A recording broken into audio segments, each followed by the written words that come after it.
આ ઘેગોર ઘટા વડલાની સાંઈ ગામડાની અંદર આ જ મોજ છે. એ કોયલું બોલે અને આનંદથી બધા અહીંયા વડને સાંયે બેસે છે. આ બહુ પુરાતની વડલો છે, ઘણા વર્ષ થઈ ગયા ને. અને વડ એમ જામ્યો છે કે જે લોકો અહીંયા આંગણે આવે ને ત્યારે બધા વડલાને જ એમ જોવે છે કે વાહ વડલો વાહ. કારણ કે વડ છે ને એ મહાન છે.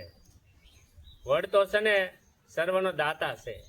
પશુ પક્ષીઓને જેના વડના ટેટા આવે તેઓ પણ પક્ષીઓ ખાય અને કલરવ કરે, પાછો સાંયો આપે, પાછું એને વડની ડાળે બેસવાનો બસેરા આપે.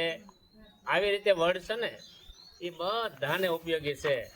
વડના પાન પણ ઉપયોગી છે, વડનું ચીર પણ ઉપયોગી છે, વડની જટા પણ ઉપયોગી છે. અને વડ એ મહાન છે કારણ કે શિવજી ભગવાનનું સ્વરૂપ છે. વડ અખંડ હોય છે. અને આજે વાદળા ઘેઘોર થયા છે આકાશની અંદર વાદળા, કારણ કે વરસાદ આજે થોડોક વિખાઈ ગયો છે. અને વાદળાની છાયા પણ અત્યારે આપણી ઉપર પડી રહી છે. કારણ કે નીલ ગગન કે ઉડ કે બાદલ धूप में जलता खेत हमारा कर दे तू साया.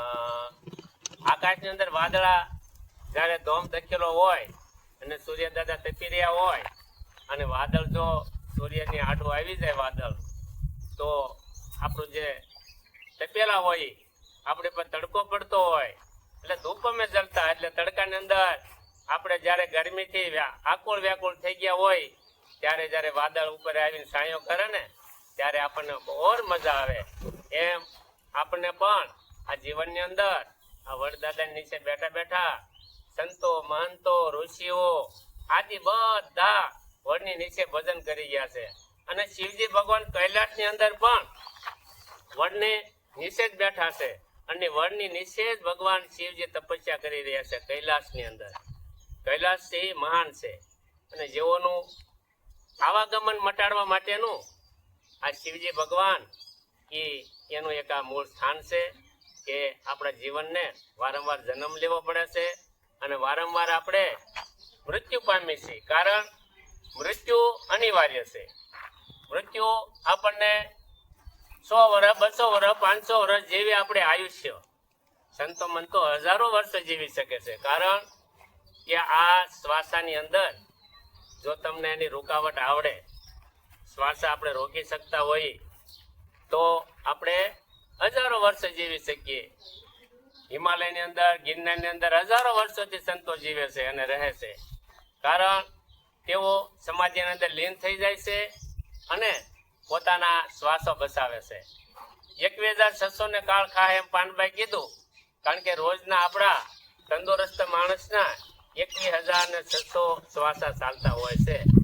આ શ્વાસાને જો બચાવતા આવડે, યોગની અંદર આની સાધના આવડતી હોય તો માણસ હજારો વર્ષ જીવી શકે છે. જેટલું તમારે જીવવું એટલું જીવી છે. મુઠ્ઠીમાં તમારું જીવન છે ને, મૃત્યુને મુઠ્ઠીની અંદર લઈ શકો. આવવું ન આવવું એ તમારી પોતાની મરજીની વાત હોય. તો આવા સુંદર મજાના અસલ આપણા ઋષિ મુનિઓએ આ માર્ગ બતાવ્યો છે. તો અસ્તુ હવે અહીંયા મારું વક્તવ્ય પૂરું કરું છું. અને અત્યારે મારા નીચે અમારા ફળિયાની અંદર અમારા ઘરે આ વડની છાયા નીચે હું બેઠા બેઠા અહીંયા અમે ભગવાનનું નામ લઈએ છીએ. રોજ આવા વિડીયા પણ ઉતારીએ છીએ અને આનંદથી અમે રહીએ છીએ. તો અસ્તુ ઓમ નમો નારાયણ. લાઈક કરો, શેર કરો, સબસ્ક્રાઈબ કરો અને કોમેન્ટ કરો. કોમેન્ટ કરવાથી મને ખ્યાલ આવે કે આમાં મારે શેના ઉપર વિડીયો લેવો.